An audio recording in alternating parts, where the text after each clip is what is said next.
Bueno, nos sentamos los valientes.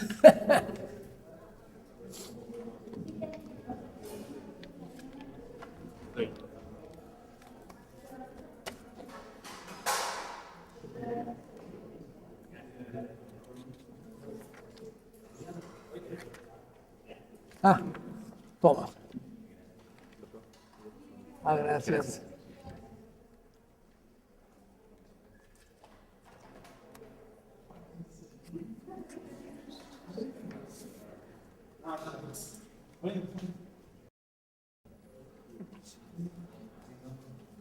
Había pensado dedicarme a un comentario completo, pero no pude. No, de todos modos dijo usted muchas cosas muy interesantes. Sí, me sugirió muchas cosas, anoté bastantes referencias que sería bueno incluirlas en la tesis. Sí, porque a los cristianos siempre esa interiorización, que es lo clásico. Y entonces un romero desentona, pero es justamente lo mismo. Y por eso, claro, el haber pensado de esa manera los judíos el mesianismo, ya no lo pueden volver a realizar. Es difícil volver a encontrar la posibilidad. En cambio, lo otro es más fácil. Ahora, esa interiorización también cumple una función. Claro, sí. En el tiempo, la comunidad guarda el mesianismo potencialmente y lo ejerce esporádicamente en situaciones donde se da la posibilidad, porque tiene que haber los signos del fin de los tiempos para que la cosa esté mal y entonces sea necesario. Pero el fin de los tiempos es el fin de cada sistema.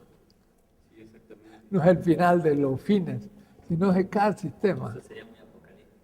Claro, lo apocalíptico es histórico. Eso es otra. Al leer lo tuyo me aparecieron muchas ideas. Está muy bueno. He leído su artículo en la jornada de Monseñor Oscar Romero. Sí. Me referí a estos temas. Hay una película. Ah, muchas cosas. Salud, yo me tomaría un café. Adelante si quieres. Hay mujeres mesiánicas, perdón. Hay figuras femeninas mesiánicas. Sor Juana.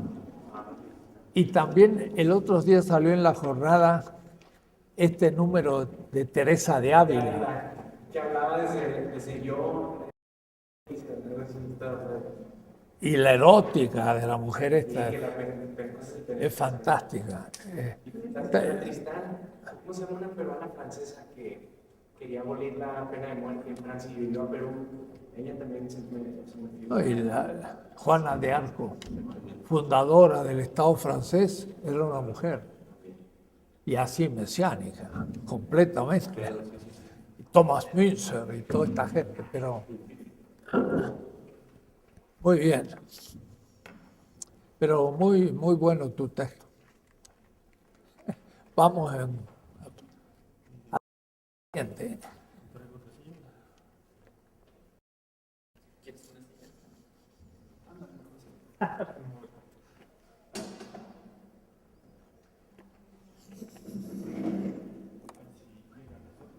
Ah, bueno, ponte acá.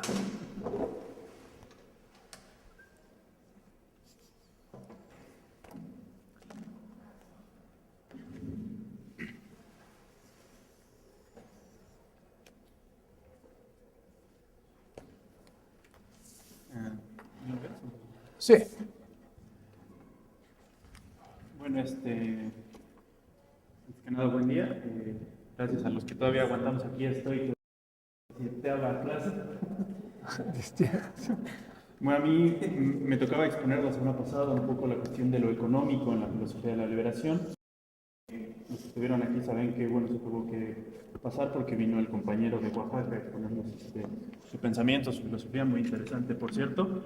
Y bueno, básicamente lo que yo hago aquí es un pequeño acercamiento un poco hacia el pensamiento de la filosofía de la liberación, el pensamiento del profesor Enrique Dussel sobre la cuestión de lo económico, que bueno, Yo le dije que sí, yo lo expongo, pero ya cuando estaba yo en mi casa y tratando de acercarme a los textos, pues la verdad es que es muchísimo, desde los primeros textos en los que el profesor empieza a manejar Marx, hasta pequeños artículos que tiene en diferentes revistas, y bueno, que decir de las últimas libro publicado, las 16 tesis de economía política.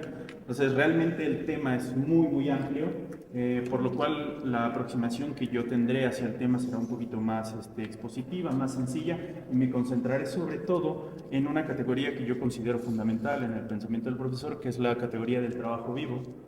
Y bueno, doy comienzo un poco a la lectura. Para iniciar este pequeño trabajo, quisiéramos recordar aquella frase que constantemente trae a colación el doctor Enrique Dussel y que creemos debe convertirse en la piedra angular de todo aquel que pretende estudiar filosofía. Y es esta frase que dice: la filosofía no piensa la filosofía piensa la realidad. Es esa frase la cual creemos que podría constituirse como la premisa fundamental del quehacer de la filosofía de la liberación. Por esta razón, dicha filosofía, en su búsqueda de consolidarse como sistema filosófico que dé cuenta del mundo, no podía mantenerse ajena ante uno de los temas más relevantes y fundamentales para entender la realidad, el tema de lo económico. En especial porque, como veremos más adelante, en el campo de lo económico se desarrolla de manera práctica la combinación entre la relación del ser humano con la naturaleza y la interrelación humana. Así, en la presente exposición, que tiene más una pretensión que ensayística, realizaremos una aproximación a algunas de las categorías fundamentales dentro del campo de lo económico, pues hemos de tener en cuenta que debido a la extensión del tema y a la limitación espaciotemporal de la presente, tratar de abarcar todo el tema de lo económico en la obra de Enrique Dussel nos rebasa en muchos sentidos. Primeramente, y a manera de introducción y contextualización del tema, hemos de dar cuenta de cómo nuestro autor empieza a aproximarse de manera más formal a la cuestión de lo económico y en especial a uno de los teóricos más importantes de la filosofía y la economía, Karl Marx. Marx cobra relevancia para el pensamiento de Enrique Dussel una vez que el maestro llega a México, huyendo de la persecución y la represión política de su país natal, y se inserta en un plano filosófico mexicano donde la discusión giraba en torno a temas y autores distintos a los que se trataban en su natal Argentina. En México, principalmente, las discusiones filosóficas giraban en torno al planteamiento marxista, sus implicaciones, sus potencialidades, su futuro, etc. Aunque, hemos de decir, casi siempre se leía a Marx desde un sesgo teórico determinado, principalmente el altuserianismo. Es en ese momento que el autor, nuestro autor, Enrique Dussel, se percata que si quiere entrar y formar parte del debate filosófico en México, requiere de entender y apropiarse de las categorías marxistas. Para ello, se aproxima con detalle al pensamiento marxista, pero a diferencia de sus contemporáneos, él no lo hará a partir de un intérprete o una corriente de pensamiento determinada, sino que más bien se aproximará al fruto del mismo Marx, es decir, se aproxima a Marx desde Marx mismo. Esta forma de proceder sin mediaciones le permitirá hacerse de una concepción propia y original de la obra marxista, pues no solamente será del lenguaje y del desarrollo teórico de Marx, del Capital y el manifiesto del Partido Comunista, como usualmente se hace en las aproximaciones a Marx, sino que emprenderá un estudio exhaustivo, metódico y progresivo desde los inicios del pensar marxiano, es decir, rastreará el pensamiento marxista desde las primeras intuiciones hasta sus desarrollos más acabados, consultando un margen mucho más amplio de la obra, pues su estudio no se restringió únicamente a los textos publicados, sino que también consultó lo inédito y los textos que fueron dejados históricamente de lado. Todo ello le ayudará a alejarse de los clásicos prejuicios divisores de la obra de Marx, la clásica concepción entre hay un Marx joven y hay un Marx viejo. Y también le permitirá visualizar todo lo que ha sido censurado del pensamiento marxista, incluso dentro de los mismos seguidores de Marx. En esta aproximación minuciosa y compleja es donde Dussel se confrontará con los Grundrisse, textos donde Marx comienza a trabajar con los supuestos de su marco categorial y donde comienza a bosquejar su análisis del capitalismo. En estos textos, es donde Dussel encontrará todo un nuevo bastión teórico que le permitirá complementar y reforzar el pensamiento que ya venía formulando desde Argentina. Un pensamiento que ahora no solamente tendrá fundamentos ético-filosóficos, sino que ahora también tendrá fundamentos filosóficos desde una carga económico-material. En este punto, hemos de aclarar que con material, la filosofía no entenderá una cuestión de materialidad física simple como las del materialismo histórico clásico, sino más bien de una concepción formal de la construcción material, como bien lo desarrolla en su libro de la liberación. Igualmente, esta aproximación a Marx le permitirá darse cuenta de la censura que ha sufrido el pensamiento marxista, el cual, curiosamente, no solo proviene desde el lado antagónico del marxismo, sino incluso también desde parte de los desarrollos políticos del llamado socialismo real. Siempre ha contado el profesor la anécdota de cómo incluso el stalinismo y el leninismo han mantenido muchas de las obras de Marx no editadas, no publicadas. ¿Por qué? Porque al leerse este texto de manera un poco más profunda, al ver todas estas partes no editadas, el mismo socialismo real, si hubiera sido criticado, hubiera caído en contradicción. Asimismo, al apropiarse del pensamiento marxista desde una concepción totalmente diferente a las ideas clásicas que predominaban entre los marxistas, la filosofía de la liberación generará muchos detractores, en especial por parte de aquellos que tienen la interpretación altuseriana en el atril, al igual que muchos de los dogmáticos del materialismo histórico que ven en la proximidad del lenguaje y la teorización de Dussel un acercamiento peligroso a la teología, que se contrapone con la visión cerrada del marxismo que ve a la religión como el opio del pueblo. Es a partir de todo ello que surgirán todavía más críticos de la filosofía de la liberación, entre quienes incluso algunos dirán que el estudio de los Grundrisse llevado a cabo por Dussel es en realidad, y cito ahí, una dusselianización de Marx.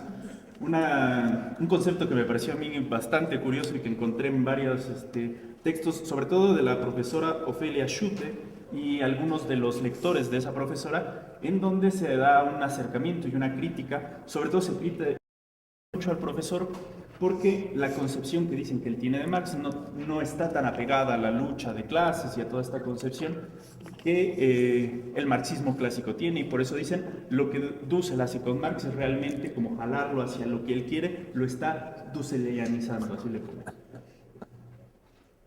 Ya al interior de la filosofía de la liberación hemos de partir de la misma distinción y conceptual y categorial de la que parte el doctor Enrique Dussel en su texto de breviarios del Fondo de Cultura Económica, la filosofía de la liberación, al decirnos que la económica no es lo mismo que la economía, pues la económica es la parte de la filosofía que piensa la relación práctico-productiva, la relación de la persona y el otro, mediada por el producto de la relación persona-naturaleza. Fin de la cita. Por eso mismo, Dussel aclarará en sus 16 tesis sobre economía que el trato que pretende llevar a cabo en su exposición es con relación a las categorías económicas, pero vistas, abarcadas, entendidas y explicadas desde el fondo filosófico.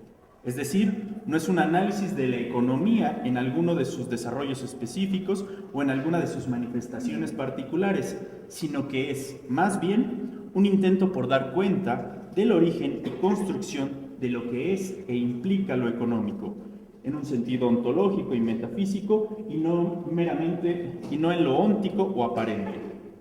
Así, este estudio permitirá desocultar el fondo y el punto de partida a partir del cual se desarrolla el constructo económico. Y aquí habría que meter un poco a cuestión de anecdotaria. Para entrar en el posgrado de Economía, el mismo posgrado de Economía te recomienda una serie de libros sobre microeconomía, macroeconomía, y una de las cosas que encontré bastante interesantes es que los dos libros que recomienda, el de microeconomía y macroeconomía, la primera página con la que empieza ese texto de la economía es la mano invisible de Adams.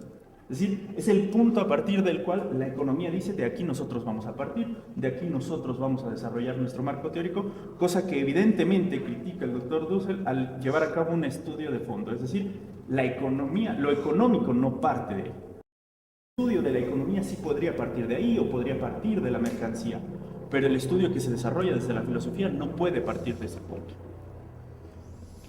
Es decir, el trato que se le dará al tema de lo económico no es igual que aquel que le dan los grandes teóricos de la ciencia económica, quienes usualmente parten de lo dado, de lo que aparece, y no analizan los diferentes puntos y decisiones que conllevan a la construcción y desarrollo de lo económico. Por ejemplo, algunos grandes teóricos de la economía empiezan su análisis bajo el supuesto de un individuo aislado que busca su beneficio. Otros parten de la aparición de la mercancía, ocultando así las relaciones de producción e intercambio que ya incluso había mostrado Marx. Otros partirán del presupuesto abstracto como la mano invisible, y algunos más solo esclarecerán algún método o momento de lo dado en la economía actual. Pero lo que busca el esclarecimiento de lo económico es encontrar y mostrar el fundamento, la esencia y las determinaciones y relaciones que permiten y posibilitan la economía. Así, de manera similar a la empresa iniciada por Marx, quien intenta hacer un análisis crítico de las categorías de la economía política burguesa, Dussel, por su cuenta, llevará a cabo un desarrollo crítico de las categorías fundamentales para toda economía política moderna.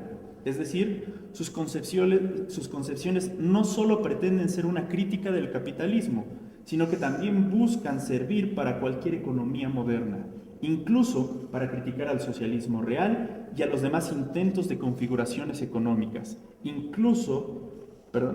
Pues como bien lo señala Juan José Bautista en su último libro, El de Pensar desde América Latina, y cito, el problema no está en cuestionar solamente al capitalismo, el modelo neoliberal o, si se quiere, el socialismo real del siglo XX, sino en problematizar y criticar la racionalidad que los presupone y les da sentido.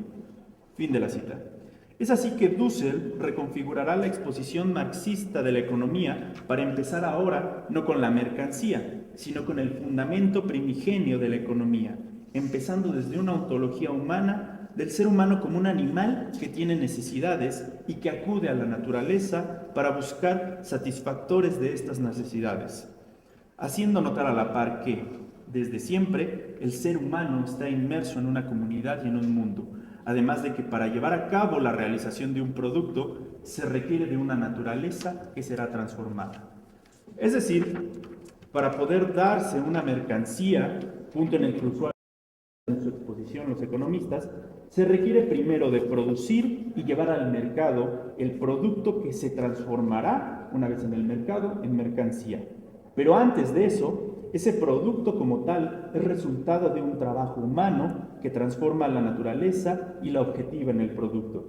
Y ahí planteo un pequeño esquemita, se supone que lo de abajo es una especie de arbolito, sería algo así como la naturaleza, la parte de arriba es el ser humano y naturaleza se conjugan a través de, evidentemente, los medios de producción. El ser humano transforma la naturaleza y realiza un producto. El producto, como nosotros sabemos, tendrá un valor de uso, un valor de cambio, y hasta el momento de ser llevado al mercado se transformará en mercancía.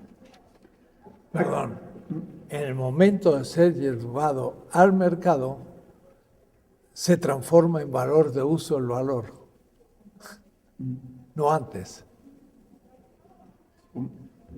El valor de cambio no lo tiene el producto en la fábrica, sino al cambiar de lugar, salir de la fábrica o de la comunidad productiva e ir al mercado, ese producto que tiene valor de uso y tiene valor, adquiere, por estar en el mercado, un valor de cambio. No lo tiene antes, porque no se ha cambiado. Es decir, el valor de cambio se manifiesta y en realidad se constituye por el hecho de ponerlo en el mercado.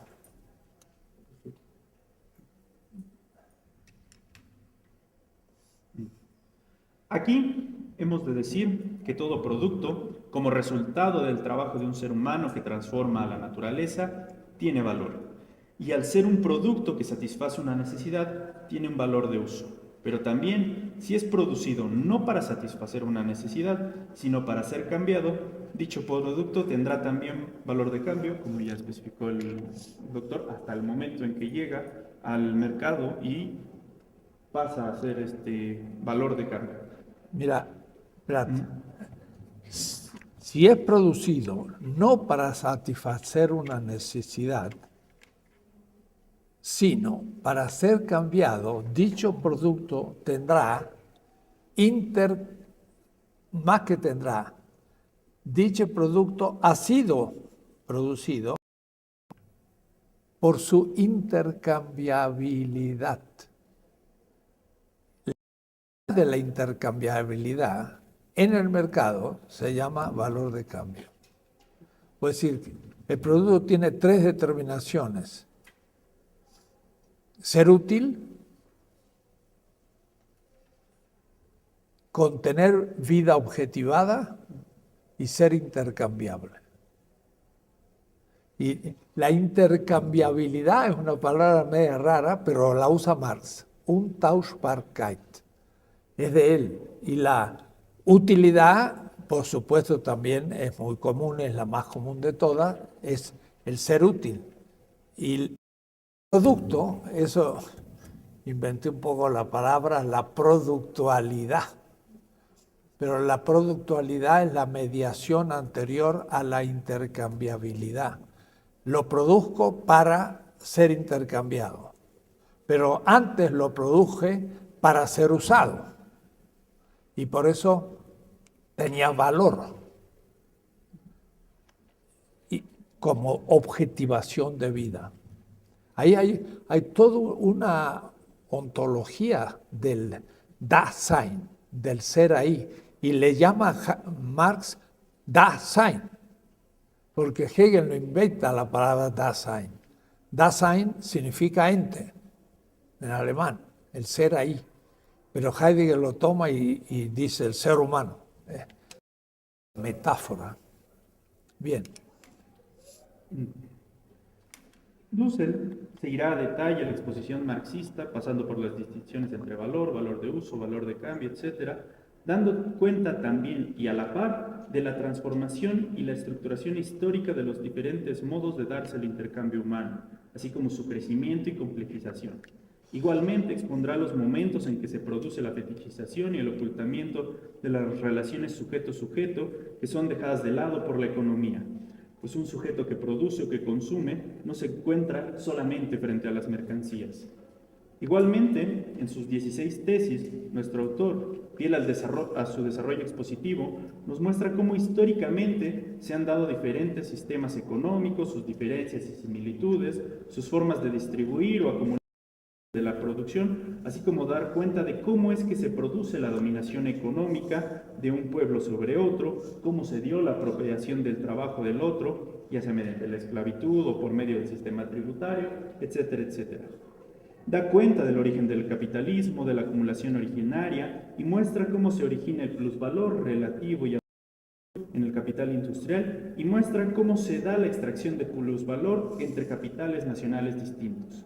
Así pues, Dussel llevará y expondrá el desarrollo teórico de Marx en todas y en cada una de sus determinaciones, tanto en la producción, el intercambio, la distribución y el consumo en una estructura social dada. A la vez mostrará, en conjunto con sus demás obras, la interdependencia entre sus mecanismos con los diferentes campos del sistema vigente y las implicaciones que tiene en este sistema. Así, ante la pregunta ¿cuál consideramos que sería la aportación más importante que brindaría Dussel a la interpretación marxista? ¿Cuál sería ese punto en el que se dusselianiza a Marx y que lo aleja de otras interpretaciones? A manera personal, y dentro de mi lectura aún pueril del autor, lo que creo que más llama la atención de nuestro pensador es el cómo se da lo que él denomina la economía originaria, es decir, el fundamento y condición de posibilidad de toda economía. Pues si todo lo económico se da en el sistema, descubrir el sistema es lo que nos permitirá explicar las partes desde el todo. Así, me parece que podríamos responder que lo fundamental en el Marx de Dussel no es la lucha de clases, que no nos sirven del todo para dar cuenta de lo que vive América Latina y las diferentes periferias, sino más bien el desarrollo, explicitación y distensión pasada de largo por muchos entre lo que se conoce como trabajo vivo y el trabajo objetivado, pues a partir de esa distinción se deducen y originan las categorías restantes de todo lo económico. Pero, ¿cómo es esto? ¿Cómo es el trabajo vivo? ¿Qué es el trabajo vivo? ¿Y qué implica? Un punto. El tema de la lucha de clases, pregunto, ¿es un tema económico o un tema político? Yo creo que es político. Es político. Por eso que todo el capital nunca trata el problema de la lucha de clases, sino en una última página que pone así al final, que está yustapuesta, porque ni tiene lugar sistémico. Porque es un libro de economía, no es de política. Entonces, cuidado, cuando hablamos de economía, hay que hablar de economía. Cuando hablemos de política, ahí sí se puede hablar de lucha de clases, integrada hoy a una lucha del pueblo. Pero no es que sea dejado de lado, sino que es dejado de lado en una visión estrictamente económica, que va a determinar en parte, nunca del todo, a la política. Y la política va a determinar a la economía. Pero entonces algunos dicen, no habla de la lucha de clases, no es marxista. Cuidado, es la economía de Marx, no estoy hablando de la política. Y el manifiesto del Partido Comunista es un manifiesto de un grupo de opinión dentro de los partidos de obreristas, trade unions en Europa, que era un grupo de opinión, el partido, no era un partido político. Pero, por lo tanto, ahí sí hace un análisis político, pero no es el capital. En el capital ni está en la segunda sección del Mega, bueno, está el manifiesto, ni está el 18 Brumario, ni ninguno de sus libros políticos. Eso está en la sección primera, donde sí podemos hacer una descripción de la política de Marx, la revolución y etcétera. Yo lo bosquejo en el capítulo 4 de la ética, es político, pero ya no es económico, solo, ni principalmente. Entonces, no es que no lo use, no lo tengo que usar porque estamos en la economía. En fin. Sí. Para Marx, el trabajo es la sustancia o causa productora del valor. Es decir que, para que algo tenga valor, tiene que ser producto del trabajo humano. De esta manera, el valor es trabajo vivo objetivado, es decir, trabajo hecho objeto. Para poder... Perdón. ¿De uso? ¿No se puede dar sin trabajo? Bueno, el valor de uso lo da uno, ¿no? O sea, en sí mismo el objeto no tiene esa utilidad, sino uno interpreta el objeto para esa utilidad, ¿no? Bueno, entonces, ¿qué es lo que la naturaleza produce en lo que se llama valor de uso? ¿Cómo? Las propiedades físicas alimenticias de la manzana la produce el frutal. Y pongamos que fuera salvaje y no hay trabajo humano. ¿Quién produce las propiedades físicas del valor de uso? No tendría, ¿no? La naturaleza. Y justamente Marx critica en el libro, en el proyecto de Lassalle, del programa de Gotha, dice: el ser humano produce el valor de uso, dice Marx. No, también la naturaleza. La naturaleza produce las propiedades físicas de lo que se va a usar. Pero claro, no podemos decir que produzca estricto sensu el valor de uso, porque el valor de uso a su vez exige que haya una necesidad que constituye a las propiedades físicas de la cosa manzana como alimenticia. Si no hay necesidad, no hay alimenticio, pero hay propiedades físicas. En eso Marx mismo no distingue. Dice, la naturaleza produce valor de uso. Tendría que decir, la naturaleza produce las propiedades físicas naturales del valor de uso. Eso es correcto. Pero las produce la naturaleza, no el ser humano. Ahora, el ser humano a su vez le agrega a esas propiedades un nuevo valor, porque al trabajar ya le agrega el valor del trabajo entre la manzana que agarro y la que planto, cultivo, le doy agua. Todo ese trabajo va dando más valor a la manzana. Valor como objetivación de vida humana, más valor. Pero también da más valor de uso, porque le mejoro las propiedades naturales, porque elijo las mejores, hago injertos y logro mejorar. Pero en el fondo, el que siga produciendo las propiedades naturales es la naturaleza. Porque aunque hago un injerto, es la naturaleza el que saca el nuevo injertado, ¿no? Mucho cuidado entonces ahí, dice, el trabajo es la sustancia. Bueno, esto es otro. Para poder llegar a producir el producto que cubra la necesidad humana, se requiere al inicio. Para poder llegar a producir cualquier producto que cubra alguna necesidad humana, se requiere, en inicio, de dos cosas esenciales. Por un lado, una naturaleza, a partir de la cual se extraerán los materiales necesarios para producir el satisfactor de una determinada necesidad, y el trabajo humano, que es aquel que dará el esfuerzo y tiempo de su vida en transformar esa naturaleza en un producto que satisfaga alguna necesidad. Claro. Tú dices, la cual se extraerán los materiales. Sí, se entiende, pero en realidad son las propiedades físicas que cumplen con la necesidad. Proteínas, hidrocarburos, calcio y lo que sea, lo cual digeridos, es decir, subsumidos, reponen la vida, ¿no?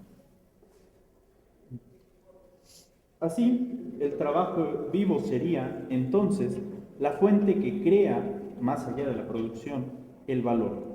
Un valor que proviene... Ahí Marx no usa la palabra crea. Cuando produce valor de uso, produce, no crea. No surge nada de la nada, surge o del trabajo o de la naturaleza. El plusvalor va a ser creación, no el valor. Pues, sí.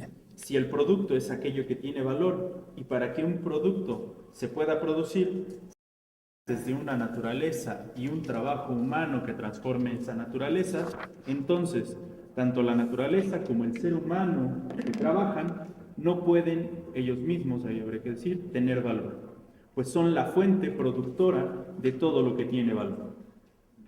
Y ahí, bueno, un pequeño así esquemita un poco para aclarar.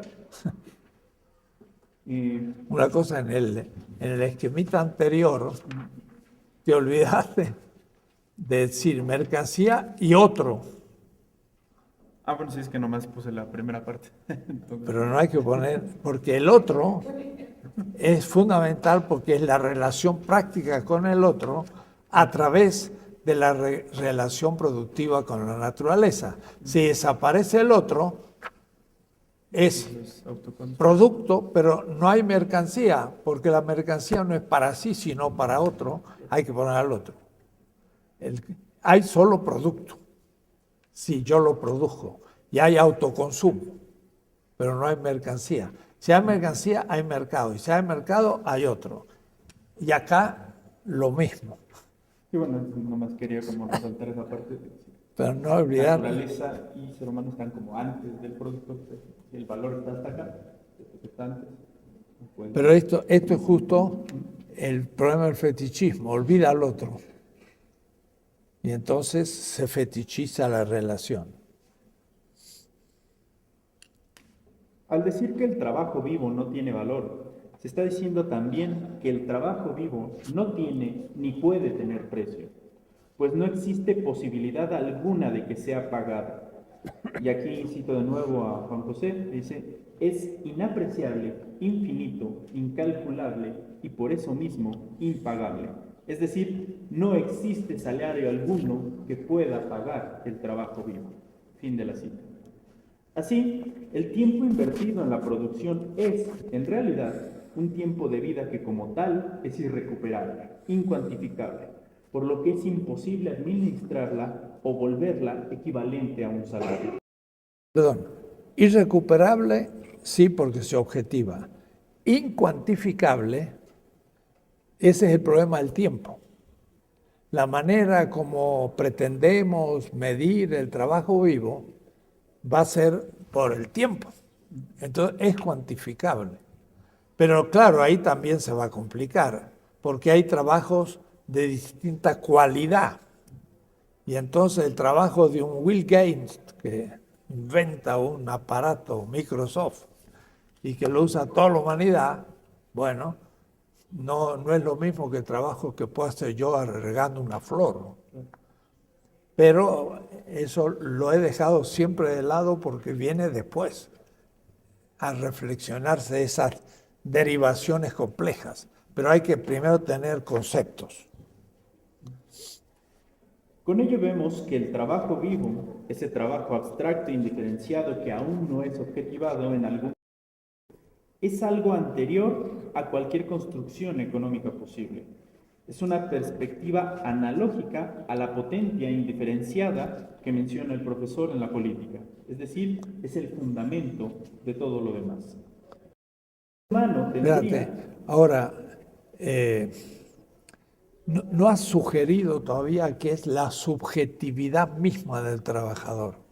Parecería que fuera un aspecto, pero es la subjetividad misma de la corporalidad productiva, ¿no? Y sí, efectivamente será una potencia económica aquí, porque es la que pone en el ser. Sí. El ser humano tendría en su estado, ahí tendría que ponerle entre comillas natural, la potencialidad de objetivar su trabajo en cualquier producto. Es decir, el trabajo vivo es tutipotencial, indeterminado. Puede ser transformado en cualquier cosa, pero al entrar en el proceso de producción, al trabajar a la naturaleza, lo realizará de una determinada forma y objetivará su trabajo. Pasará de la potencialidad del trabajo vivo a la determinación éntica de un trabajo objetivado. ¿Qué es eso, tutti? Tutti quanti. ¿Es italiano? ¿Qué es? Bueno, ahí lo tomo de la perspectiva de lo que se conoce como las células madre, que le dicen que son tutipotenciales porque se pueden transformar en cualquier cosa. Ah, mira, está bueno. O sea, tienen toda la potencialidad. Pues está bien. El trabajo vivo, entonces, presupone la vida del trabajador y a la naturaleza. No, presupone o es. No sé, puede ser, pero el trabajo vivo es la vida de la corporalidad en acto. ¿No? Ahí sería justo para empezar a discutir con Agamben la nuda vita. Él dice, no es la empírica. Yo digo, sí, es la empírica. No es solamente un concepto o lo fuera del derecho y todo. Empieza por ser empírica y luego puede ir a otros niveles. El trabajo presupone la vida del trabajador, no presupone. El trabajo vivo entonces es el punto de partida fundamental del trabajo. Bueno. Y se convierte en la categoría principal para llevar a cabo una crítica no meramente óntica y reformista al interior del sistema, como pueden ser las propuestas económicas que intentan simplemente aumentar el salario o disminuir la explotación. Que la crítica que parte del trabajo vivo, al venir de una parte exterior al sistema que critica, se convierte en una verdadera crítica transformadora. Es un punto de apoyo que busca cambiar la totalidad de lo dado. Ahora, el exterior, entre comillas, como metáfora, pero sigue siendo en el proceso también la energía productora. El trabajo vivo está antes, en y después del proceso de trabajo, no solamente antes. Pero el antes es la exterioridad y luego es subsumido en. Y luego, si no se necesita, queda sin trabajo, desocupado. Y entonces le llama post factum. Es el pobre post factum, ante factum e in factum. Las tres posiciones del trabajo vivo. Pero alteridad es ante factum y también post factum. Los marginales que no trabajan. Y en este momento, para Marx, eran lumpen. Por lo tanto, esas desorganizadas no tenían ningún significado político. Ahora sí, son grandes masas que ya no tienen más función en el sistema. Entonces, factum empieza a ser un factor revolucionario del sistema. Son masas de desempleados que se mueren. Entonces, luchan antes de morir. Y esa es la situación actual, en donde no era pensable para Marx, pero sobre todo una Inglaterra que casi no había lumpen, porque había mucho capital, mucho trabajo y ahí no había mucho ejército de reserva. En Alemania sí, estaba más atrasado. Entonces Marx decía, Inglaterra es un poco por donde va toda la revolución, pero no que el capitalismo iba a organizar las cosas de tal manera que también iba a disminuir la necesidad de la explotación directa del trabajador y lo podía lograr de otras maneras, por la robotización, etc. Con esto, Dussel puede ahora afirmar que el trabajo vivo es el principio metafísico y crítico del capital como totalidad. Gracias al trabajo vivo es que podemos notar el mito bajo el que se fundamentan las economías modernas, aquel que consiste en hacernos creer que el trabajo vivo es calculable y que la naturaleza y su explotación es también cuantificable y retornable en alguna medida. Aquí me parece pertinente hablar de esta cuestión del reciclar, ¿no? Que a nosotros nos quieren manejar esta perspectiva del reciclar como que en realidad es regresarle algo a la naturaleza, cuando en realidad reciclar es simplemente volver a meter al ciclo del consumo económico. Es decir, no regresa hasta el punto de la naturaleza, sino regresa al punto de una producción, no al punto originario, sino a un punto ya inmerso en el proceso económico. Es un reciclar al ciclo económico. Pues sí, no es una solución al problema. Es una recuperación de elementos de la entropía, porque no se destruye el todo, sino que queda alguna utilidad. Y mientras que queda utilidad, puedo volver a meterlo en un ciclo productivo. Cuando ya es completamente inútil, la entropía se ha cumplido y eso es irrecuperable, ya no lo puedes reciclar. Ese es el problema, que los restos irrecuperables, ¿no?, de la producción. Así también vemos que el capitalismo no solo intenta pagar algo que es a todas luces impagable, sino que además roba de forma continua y sistemática, a través del plusvalor, aquel intento infructuoso de pagar un salario a todas luces injusto. El trabajador vivo, entonces, siempre será, en cuanto sujeto libre, el otro que el sistema económico, una exterioridad que puede ser subsumida temporalmente y que lo ha sido históricamente, pero que es el punto externo que permitirá realizar la crítica metafísica o analéctica. Igualmente, debido al descubrimiento y estudio a profundidad de la categoría de trabajo vivo, Dussel se animará a decir que el Capital de Marx es una ética, debido a que es una crítica de la totalidad ontológica del capitalismo. Es así que el pensamiento marxista sirve de excelente complemento de la filosofía de la liberación, pues nos permite ver cómo la Bueno, totalidad... ahí habría que expresar mejor eso. No es complemento. Y sirve. Yo creo que es así que el pensamiento marxista cumple con la condición de haber dado los materiales para la parte de la filosofía de la liberación que se llama económica. Es decir, no hay que tener la idea de que la filosofía de la liberación suple, ¿no?, o que se sirve del marxismo para otros fines. No, lo estudia porque llena ya el modo como debe pensarse la situación económica en nuestra época. Pero explicita lo implícito en Marx, que es interesante, su filosofía está explícita, pero no como tratado filosófico. Él dice el ser del capital, eso es explícitamente filosófico. Sin embargo, está dicho como casi una metáfora de un discurso económico.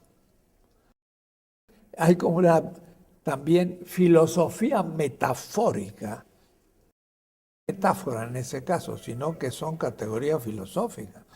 Yo creo que simplemente hay que decir que es una filosofía implícita que se manifiesta parcialmente en su discurso económico. Sí. Pues nos permite ver cómo la totalidad económica no es omniabarcante, además de que ya no se presenta como la única posibilidad de darse de lo económico. Igualmente, esta perspectiva de Marx nos posibilita confrontar el problema no solo de lo económico, sino también del planteamiento de la modernidad. Este desarrollo desde lo económico nos posibilita analizar y dar cuenta de las manifestaciones económicas vigentes y nos permite ampliar la visión a otras posibilidades de lo económico que apunten a una nueva economía que rompa con la visión moderna. Es decir, el pensamiento económico de la filosofía de la liberación no fungirá como una especie de Nostradamus de la economía que apunte a cómo debe desarrollarse ésta en un futuro, sino que aportará los elementos teóricos que nos permitan analizar las nuevas manifestaciones económicas, o bien nos aportará elementos formales que deberán ser tomados en cuenta en las economías, en esa búsqueda incansable por aproximarnos a aquel sistema económico equivalencial que, por ahora, solo funge como postulado. Con todo esto, podemos decir que el Marx de Dussel cobra ahora relevancia, pues nos sirve como elemento ético crítico, además de que nos da cuenta de la desigualdad imperante en esta época de la globalización, la desigualdad y la exclusión. Además, el Marx de Dussel, a diferencia del Marx clásico, también nos sirve... Perdón, yo diría que el Marx clásico no, el marxismo clásico, o el marxismo estándar, como yo le llamo, porque no creo que haya ni siquiera clásico, pero en fin, no el Marx, porque Marx es el que hay que justamente intentar. Bueno. También nos sirve para pensar la realidad latinoamericana, una realidad de la que no se podía hablar desde las concepciones clásicas y europeas del marxismo. Pues para muchos, luego de la caída del muro de Berlín y la desaparición del socialismo real con la desintegración de la URSS, el marxismo parecía ya no tener vigencia. Pero para Dussel y para nosotros como latinoamericanos, el marxismo y la preocupación por lo económico se vuelve una piedra angular de la crítica, pues en nuestra era, y recalco nuestra era, nuestra realidad, tanto la desigualdad como la pobreza no están invisibilizadas como en los países de primer mundo. Por eso aquí, frente a la miseria evidente del pauper latinoamericano, frente a los millones de pobres que aún sufren en su corporalidad la exclusión del sistema, la pregunta por la crítica del capitalismo y el desarrollo teórico de Marx aún es vigente y no puede darse bajo ninguna circunstancia actual como superable. Y para terminar la exposición quise retomar un poco, escuchaba mientras escribía este texto una canción de Pablo Milanés en la que habla de pobre del cantor, tratando de hacer referencia de aquel que canta, él, bueno, desde su perspectiva como artista, como cantante, de aquel que canta pero que no se compromete con su canción.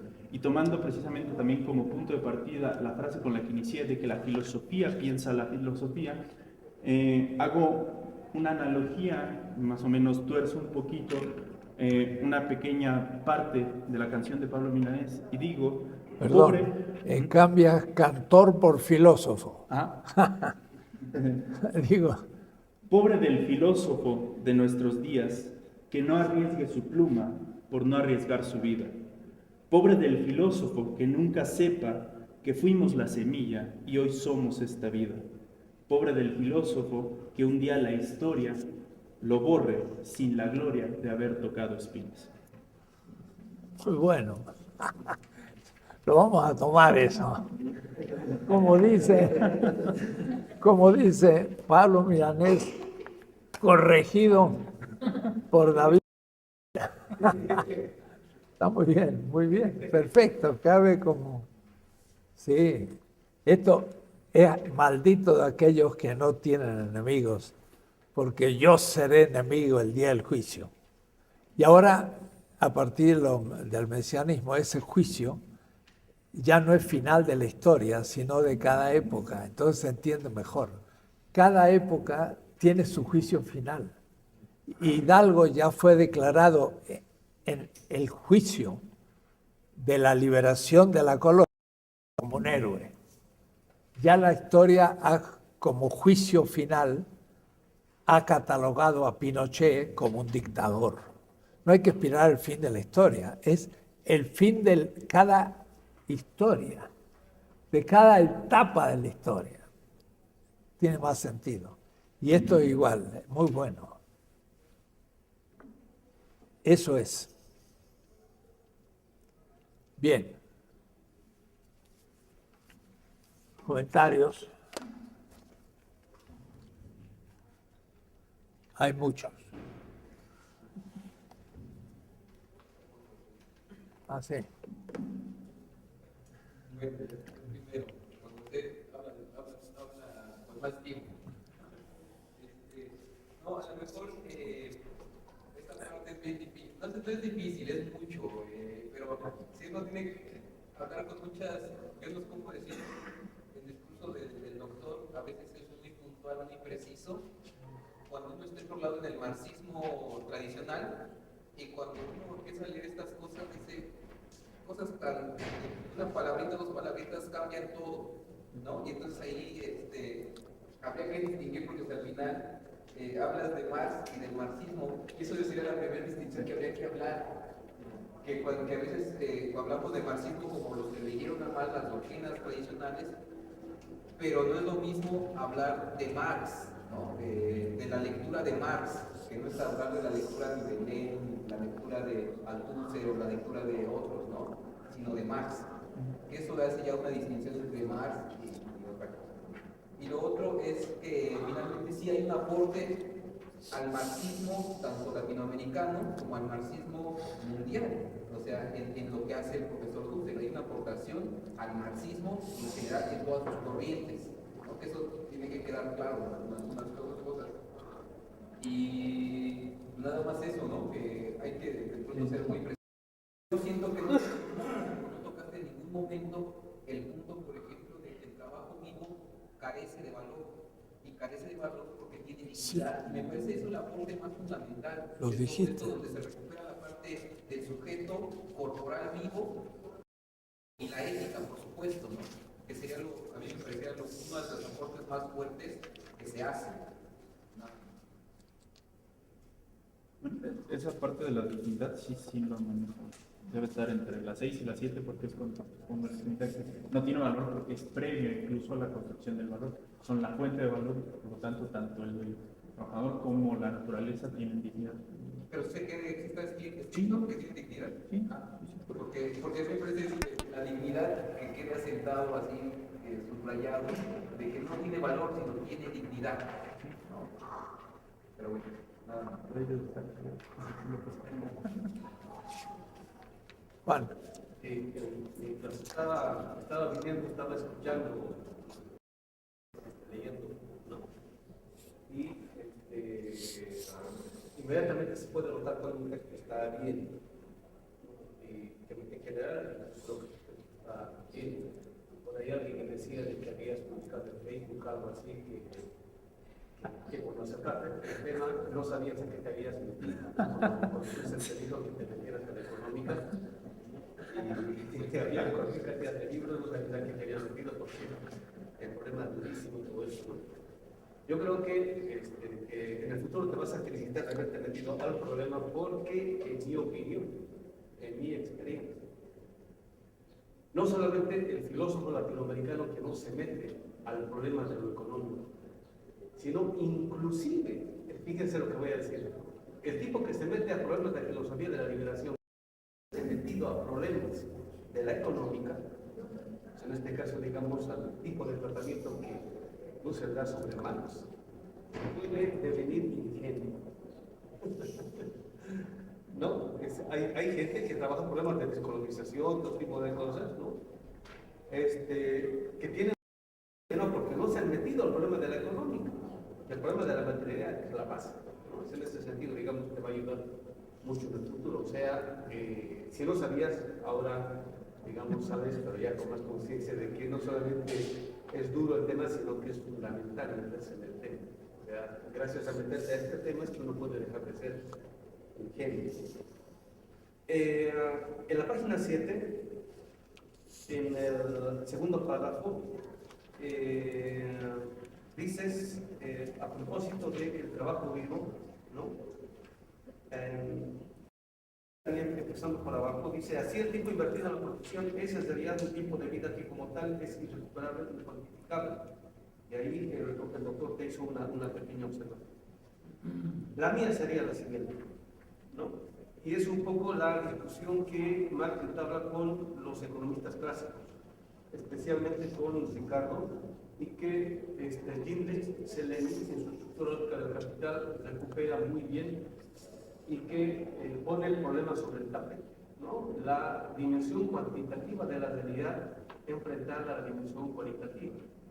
Digamos, con Ricardo y el momento neoclásico de la economía, la dimensión cuantitativa cobra su primacía y anula completamente la dimensión cualitativa, a partir de la cual Marx empieza a hacer una crítica en regla, digamos, a la economía clásica liberal. Y que, digamos, aquí, en el caso de Husserl, el recuperar, sistematizar, desarrollar la dimensión del trabajo vivo se torna central como una observación cualitativa, digamos, acerca de lo cualitativo que está contenido siempre en lo cuantitativo. Entonces, lo que haría el capitalismo, ¿no?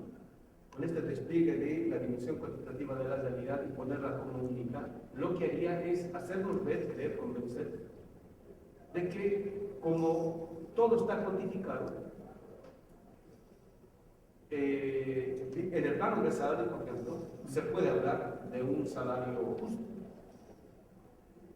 Cuando uno cree que todo es posible de ser cuantificado, pues cae en eso. Yo trabajo 8 horas, el patrón me ha pagado por las 8 horas, entonces el patrón es justo. Mi patrón siempre ha sido justo. Hay obreros que han nacido en los patrones. Entonces, la obra de Marx, y aquí también lo de Husserl, sirve para mostrar de que, y ahí me haces una cita, yo eso lo traigo a partir de una reflexión de Levinas sobre el tiempo de trabajo. Creo que está 4 lecturas talmúdicas, creo que está ahí el libro con algunas 5 lecturas talmúdicas. Entonces, la reflexión es la siguiente de él. Él dice, en última instancia, el trabajo vivo en este caso es impagable, ¿no?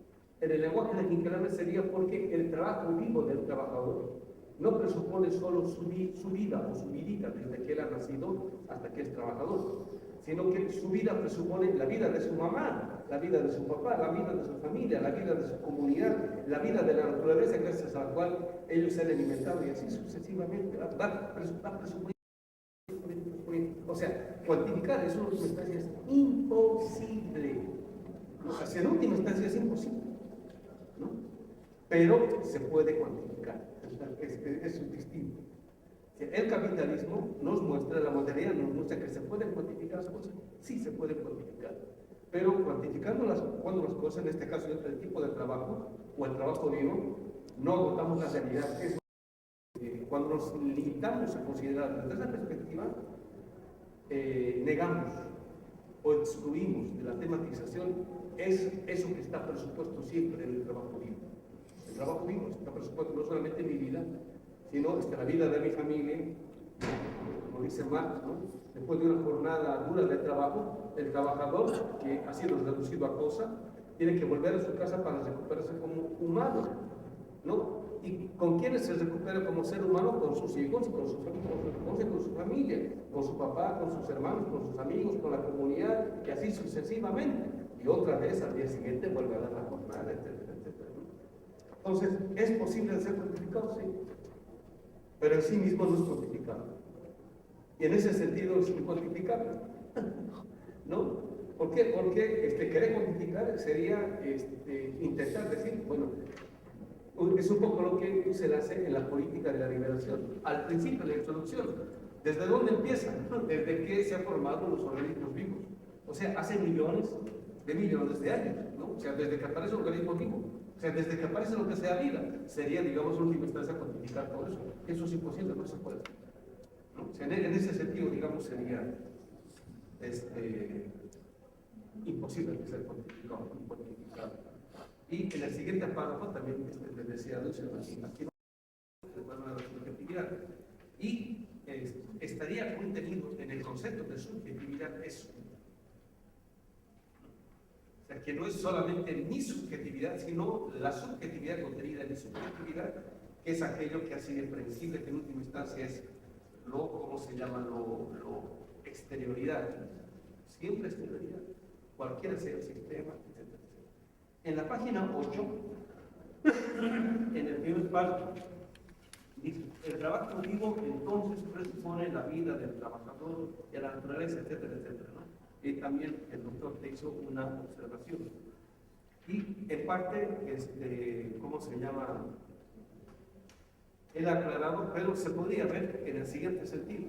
O sea, no es que está mal dicho lo que estás diciendo, sino que como dice el doctor, la precisión categorial.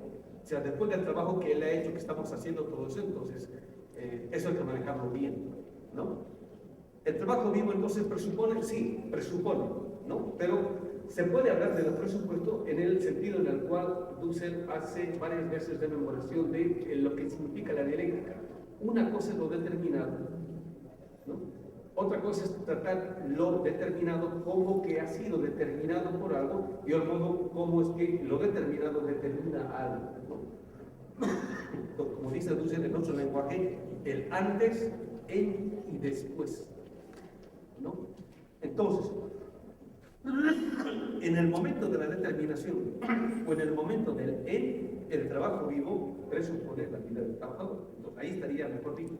Sí, entonces, sería el modo como que ahora sí, dialécticamente, estamos tratando y trabajando en problemas, etcétera, etcétera. Y ahí, al final de ese párrafo, dice, el trabajo vivo es principio metafísico. Ahí sí cobra, digamos, toda relevancia esto que estamos diciendo. Después, en la página 9, en el segundo párrafo, en la línea 1, 2, 3, 4, en la línea 4, ahí también Lucio te hizo un comentario que me parece relevante y también un poco lo que decía Gabriel.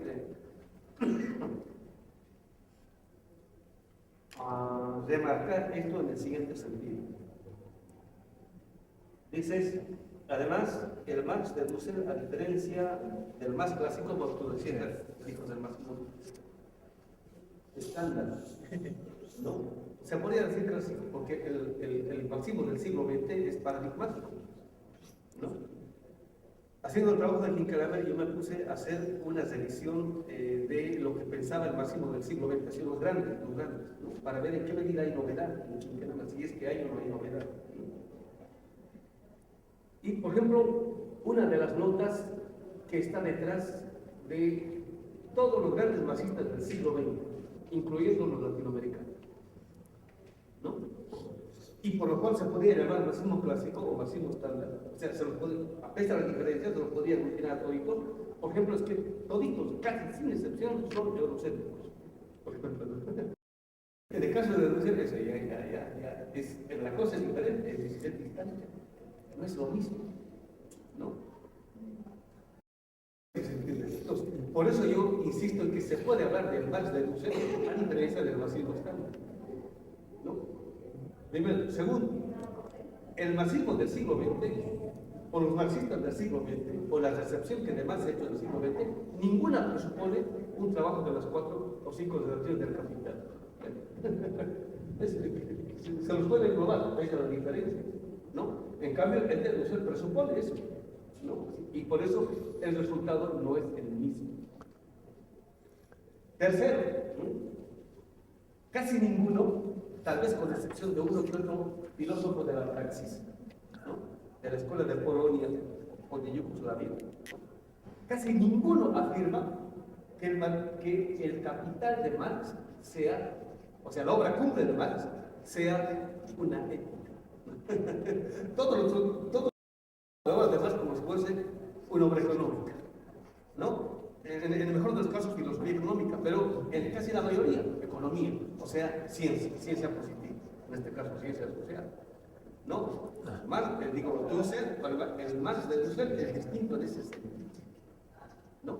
Entonces, por eso que se puede hacer una diferencia y otra distinción al respecto.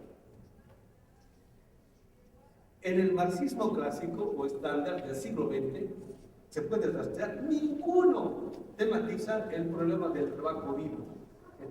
¿Ven? Entonces, de ese tipo de problemas nosotros tenemos conciencia plena, ¿no? Para saber por qué nosotros estamos hablando de un Marx distinto del marxismo del siglo XX, ¿no? Entonces, gracias a esa conciencia podemos decir ahora lo siguiente, ahora lo voy a decir así, como dicen aquí en México, como la piel. El socialismo del siglo XXI presupone un marxismo del siglo XXI. Y un marxismo del siglo XXI presupondría un Marx del siglo XXI. Pero el socialismo del siglo XXI no está dando pie con bola porque sigue presuponiendo al marxismo del siglo XX. Cuyo marxismo del siglo XX sigue presuponiendo a la recepción que hicieron de Marx en el siglo XX.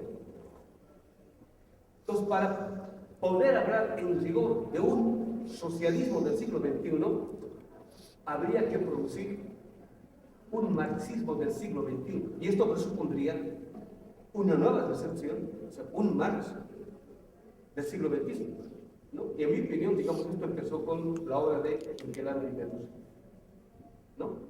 Entonces, recién estamos en la posibilidad de elaborar un marxismo del siglo XXI, o sea, una doctrina acorde a un nuevo socialismo, neocomunismo, etcétera, etcétera. Entonces, el socialismo del siglo XXI no está dando pie con bola, así como dicen los mexicanos, porque sigue presuponiendo a este marxismo eurocéntrico estándar, ¿no? Que no ha demasiado ese tipo de problemas que nos han aparecido a nosotros. Pensando desde lo que un marxismo eurocéntrico, digamos, ha negado o encubierto sistemáticamente. Entonces, ese tipo de conciencia, pues, ¿por qué hablamos de un Marx distinto? En este caso, el Marx de Russell distinto del marxismo del siglo XX, tendría que cobrar este tipo de conciencia.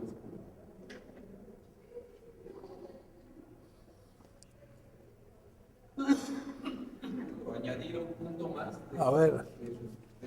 No por lo que dice, sino por lo que de pronto, como aportando a la clase, de que de pronto también se habla del pobre, y que es un punto fundamental, sí, ya en singular y en plural, que es el pobre y el pueblo, y que esa distinción va, digamos, a cambiar el esquema de pensamiento del marxismo tradicional de la cuestión de lucha de clases, como se tenía pensado. Y eso también es un aporte nuevo para entender un Marx distinto en la categoría de pueblo, nada más entenderla y ver las críticas que se hacían, que por ahí surgió desde Cheruti, ¿no? A final de cuentas, y que ahí sigue la discusión y que en estos textos va a quedar muy claro. Esa es una cosa. Y la otra es también la cuestión debe quedar muy marcada la idea de la exterioridad en sus tres partes, en sus tres dimensiones que se han puesto, como metodología para entender a Husserl esas cosas, y la cuestión de la analéctica, que se pone como punto dentro de la como punto positivo dentro de la dialéctica, incluso marxista, ¿no? Y que esas cosas que son muy metódicas son fundamentales para entender esto que se está planteando, como dice Juan José, con una manera nueva de ver a Marx desde las lecturas que hace el doctor Husserl, ¿no? Y otros como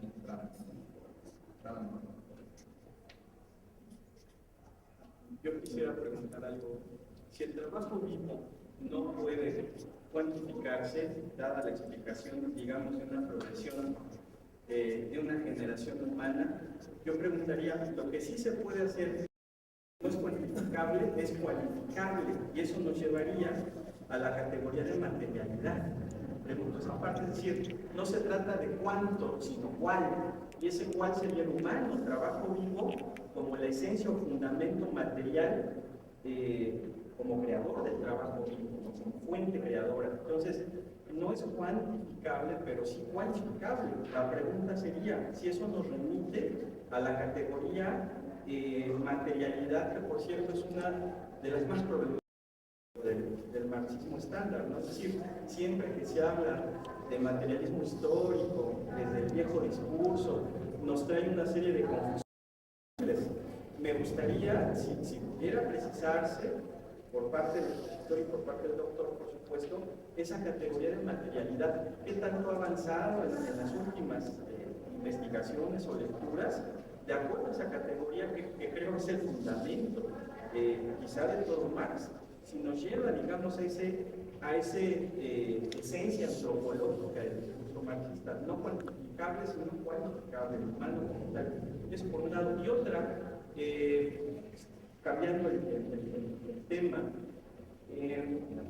se ha vendido un libro con más de 6 millones de copias de un tal Thomas Piketty, que se llama El Capital del siglo XXI, un hombre que es director de la Escuela de Altos Estudios de Economía en París, que ha estado en México, que ha sido asesor en el Senado de una conferencia, ha sido invitado por Obama para hablar del proyecto económico de los Estados Unidos, y se ha convertido en un tipo como provocador, incluso en el propio título de su trabajo, que habla de un capitalismo paliativo, digamos, generando una serie de reformas impostales para tratar de hacer un reparto más equitativo de lo acumulado.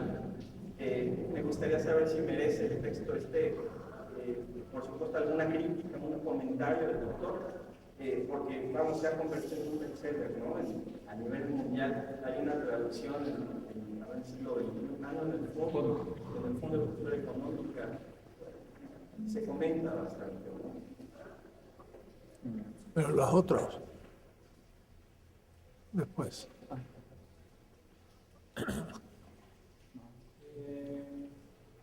Bueno, en la parte que recuperas los dos valores de los que habla Marx, yo quisiera preguntar por qué es que, bueno, releyendo el texto de Filosofía de la Liberación, bueno, sé que temporalmente es todavía previo a los estudios que se hicieron durante mucho tiempo sobre la obra de Marx.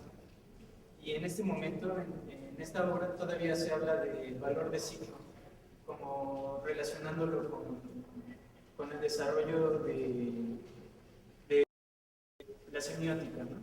Entonces quisiera saber por qué en obras posteriores a la revisión de Marx ¿Cuál podría ser una explicación por el que se fue dejando de lado este concepto, esta categoría en el discurso de la económica desde la filosofía de la educación?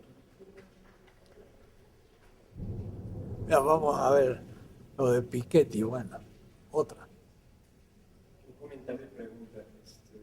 La verdad yo casi no le entiendo nada, pero me interesa mucho este tema.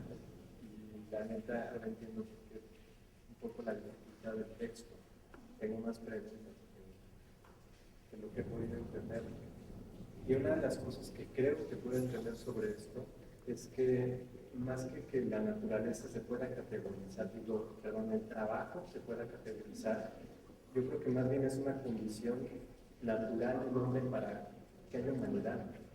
Porque alguna vez, en alguna clase que usted dio acerca de estos temas, hablaba de que el trabajo era lo que ponía, digamos, en acción el hombre cuando dejó de emigrar de un lado para otro y lo obligó a, por ejemplo, cultivar la tierra como primera condición para pueblos que hubiera comida. Entonces la gente llegara a donde había comida y se fueran asociando unos con otros y repartiendo el trabajo, tal vez traer agua, abrir canales o lo que fuera necesario. Entonces, si no es que el trabajo más bien es una condición necesaria para que existiera la civilización o la humanidad, y no tanto como estarle rebuscando una categorización, una forma de meterlo dentro del esquema económico pues, dominante, que es el capitalismo.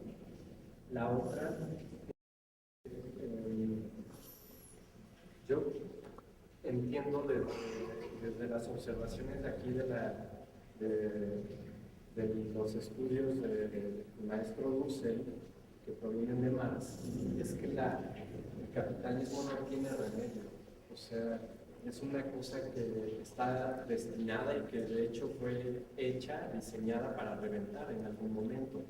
Y vienen a ser nada más como darle un baño, ¿no? Darle un placebo, para que aguante un ratito más antes de que se colapse totalmente.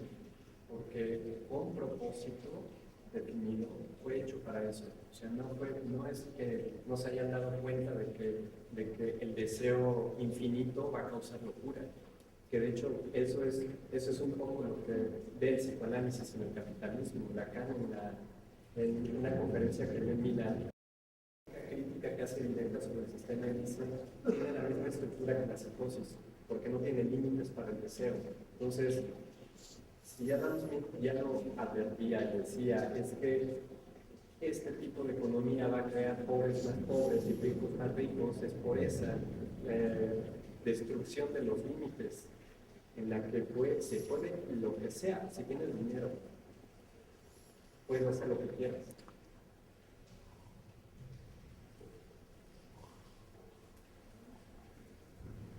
Dejamos que surjan todas y la dejamos para responder en el futuro. ¿Y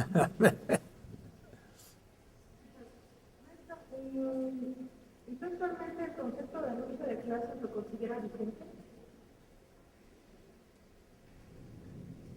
En la política, de hecho, siempre existe la lucha de clases y hoy se da más fuerte que nunca. Bueno, el libro de Piketty toma un aspecto, la inigualdad, pero no va al origen. Y es realmente un libro engañoso, porque pareciera que va a hablar del capital y no se refiere para nada al capital de Marx, sino toma el capital como tal y hace un análisis completamente distinto. Debo decir que recién me he comprado los libritos sobre la desigualdad y está publicado por Siglo XXI y no le he dedicado mucho tiempo por ahora. Y no sé si vale la pena. Ahora, aunque esté de moda, porque realmente yo creo que toca temas secundarios, pero que le interesa al Fondo Monetario Internacional porque responde a su concepto de pobreza. Y el Fondo Monetario también hace campañas para terminar con la pobreza en el mundo, Pero terminar la pobreza en el mundo, si vamos a ser serios, es tocar el plusvalor y eso no lo toca a nadie. Entonces es un verdadero engaño. También no solamente habló en el Senado, sino en la UAM. Pusieron un cartelón inmenso y gastaron dinero para que diera una conferencia. Es casi un impostor, pero en fin, no voy a hablar de él hoy. Pero Lo que he alcanzado a leer, porque también vi Capital, ¿no? Del siglo XXI, ahí voy y me compro mi libro. Y hasta donde alcancé a leer, que llevo poco más de la mitad de ese libro, que esta cuestión del Capital es una cuestión meramente de marketing para que vendiera mucho más, porque realmente, o sea, hace una labor estadística increíble. O sea, la verdad es que sí se la pasa recabando y recabando datos y habla de todo el equipo de trabajo que está alrededor de él.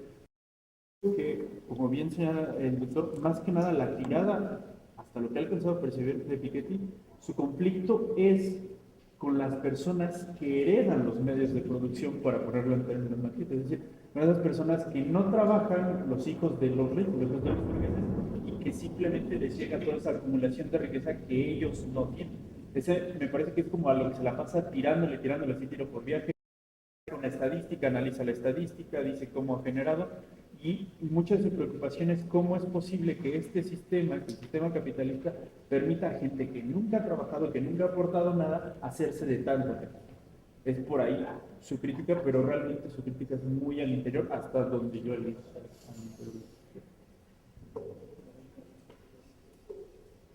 bueno, Iván, ¿qué vas a decir? ¿Había otras preguntas? Él dijo de por qué dejó de usar la palabra del valor de signo permanente. De Baudrillard. No, que Mario dijo de que Sí, que porque es que, bueno, ya lo habían formulado, ¿no? Porque se dejó de hablar del valor de signo después de la revisión de normas de Marx. Sí, porque eso fue allá por los 70. Baudrillard habló de política del signo. Y da la casualidad que yo, estando en la escuela de diseño, justamente hablando de marketing y la presentación de los objetos del diseño, tenía pertinencia porque lo que mostraba Baudrillard era cómo un producto significa socialmente, o menos, según la moda. Y es todo el tema de la moda, pero es un tema completamente también superficial. Marx habría dicho,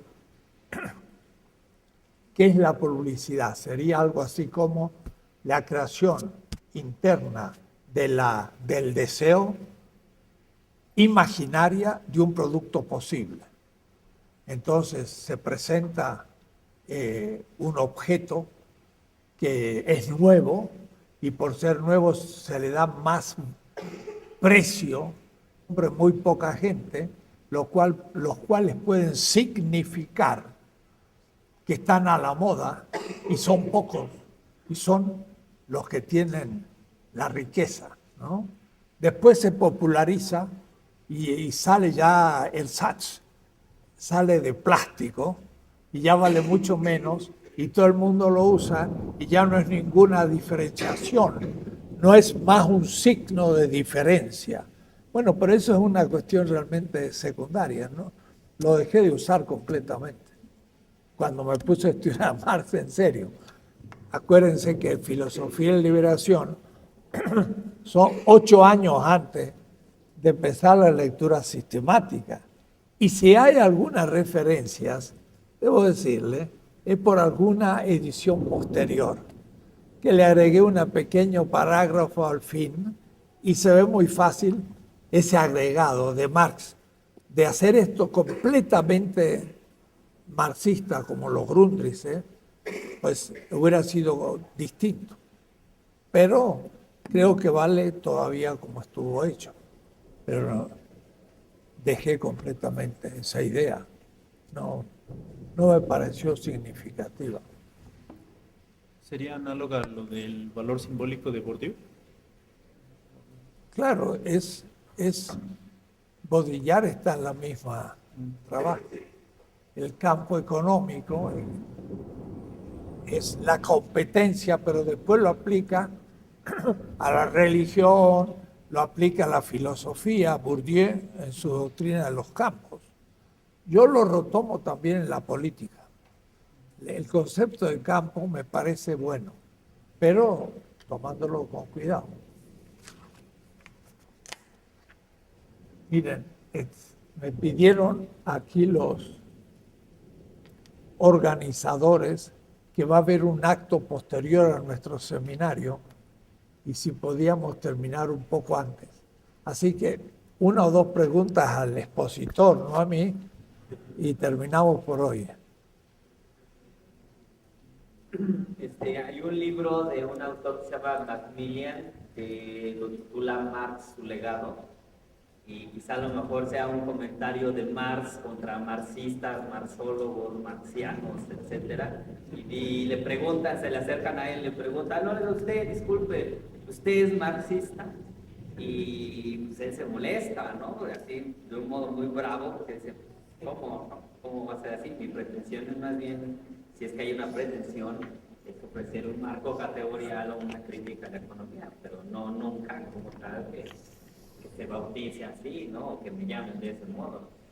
En otro aspecto, Marx escribe algunos comentarios o pequeñas notas, y hay uno que se llama trabajo asalariado, salario, precio, ganancia, y precisamente ahí habla de cómo la contradicción se da capital, trabajo asalariado, ¿no? Y insiste en que de lo que se trata es de abolir el sistema de trabajo asalariado, porque en el sistema del capital lo único que permite es que los muertos entierren a sus muertos, que por tanto es acabar con ese sistema, porque de otro modo es un sistema que está diseñado para tener perpetuidad, ¿no? Tener un fin. La crítica entonces es fundamental, pero más que la crítica es precisamente el conocimiento del sistema para su transformación. En mi forma de verlo, la obra del Capital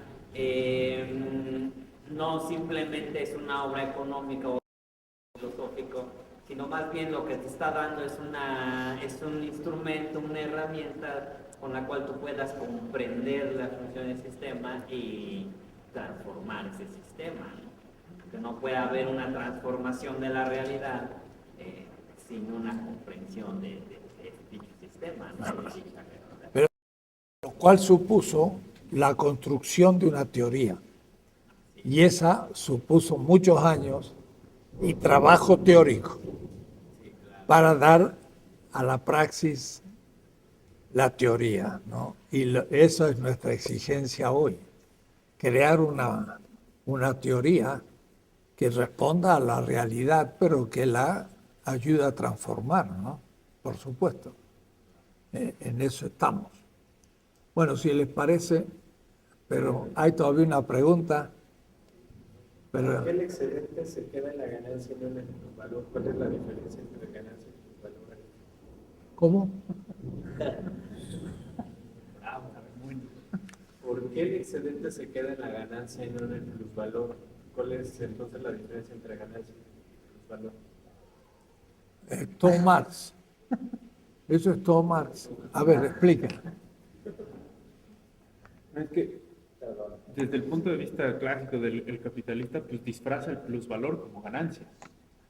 Pero en realidad el plusvalor, pues es, para decirlo de manera muy, muy rápida, les pido tiempo, es toda la parte que no se le paga al trabajador. Es decir, un trabajador al momento de entrar al proceso de producción de un trabajo de 8 horas, que es el clásico, que vamos a manejar ahorita como estándar, usualmente el trabajador puede llegar a pagar su salario en 2 horas de trabajo. Que ya en la actualidad, con la forma en cómo están desarrollados los medios de producción, a veces lo pagan muchísimo antes, ¿no? Y todas las demás horas que trabaja, las trabaja, por así decirlo, de a gratis. Es lo que se dice que es el plus trabajo en el plus tiempo, es decir, es ese tiempo extra y ese trabajo extra que se da desde el momento en el que el trabajador ya hizo el trabajo suficiente para pagar su salario y todo ese trabajo extra que no le va a ser pagado y que todo ese trabajo va hacia el burgués, el dueño de los medios de producción, que en un cierto momento lo disfraza como ganancia y el porcentaje de ganancia aparenta ser no tanto, pero cuando tú lo contrastas con el porcentaje de lo que gana el trabajador, pues de repente te resulta que el burgués, que se supone que nomás pone la mitad del trabajo porque pone los medios de producción, en realidad está recibiendo 200, 300, 400 y hasta mucho más veces lo que recibe su trabajador. Para poner un ejemplo muy rápido, Slim gana como 1 millón de pesos al minuto y sus trabajadoras del Sanborns ganan 100 pesos por 8 horas. Esta cuestión de esta diferencia que de repente es tapada bajo la palabra ganancia, pero que en realidad es todo un sistema de explotación de todo este trabajo no pagado. Mira, como precisión, tú dices, en el tiempo necesario, paga el valor del salario, no paga, produce, reproduce, no hay cuestión de pago. No pasa por el mercado y se le paga y después dice, sigo trabajando. No, justamente es invisible, pero es el punto de partida. Todos los economistas, dicen la teoría del plusvalor, han confundido plusvalor y ganancia. Y al confundirlo no han entendido ni el plusvalor ni la ganancia, no han entendido nada. Entonces, lo que hace Marx es descubrir el plusvalor, es un gran descubrimiento, y lo distingue la ganancia. La ganancia es lo que aparece, es el punto de partida de todo Marx. Y el plusvalor no aparece, se produce en la comunidad productiva. Y ahí es donde se crea el plusvalor desde la nada, que aparece en el mercado como la ganancia. Bueno, es el punto de partida, no es problema. Bueno. Bueno, compañero, quería preguntar si...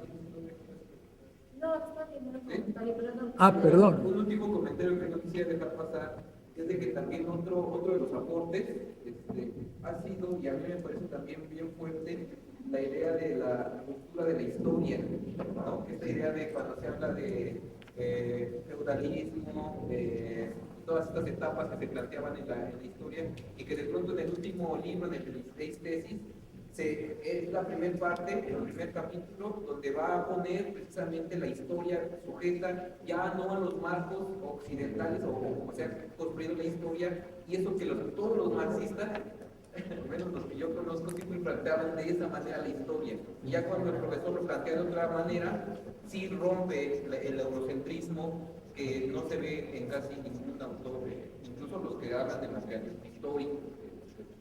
Nada más. Desde la ética. Bueno, me han hecho cobrar conciencia de algo que no tenía. Sí, hay que juntar todo eso. Son muchos aspectos, 3, 6, 9, 11 aspectos. Y claro, cuando uno los reúne todo parece que ya es algo muy distinto. Y entonces dice, esto ya no es Marx. Pero bueno, habrá que tomarlo más en serio para mostrar la manera que estamos viendo estas cosas, ¿no? Y no es repetición, sino reinterpretación en otra situación histórica, ¿no? Bueno, muy bien. Los que están en maestría, el próximo martes me traen un trabajo sobre el tema que habían expuesto, o alguno, pero de buen nivel, más que lo que hicieron ahora. Miércoles o martes. El miércoles, como decimos siempre. A las 4. El miércoles a las 4, porque tengo a las 2 el parcial, otra entrega. Muy bien. ¿Habrá clase? No, se termina hasta septiembre. Porque en agosto, dije al comienzo que me tomo 2 semanas, voy a estar fuera. Y las clases empiezan en agosto, pero yo no voy a estar.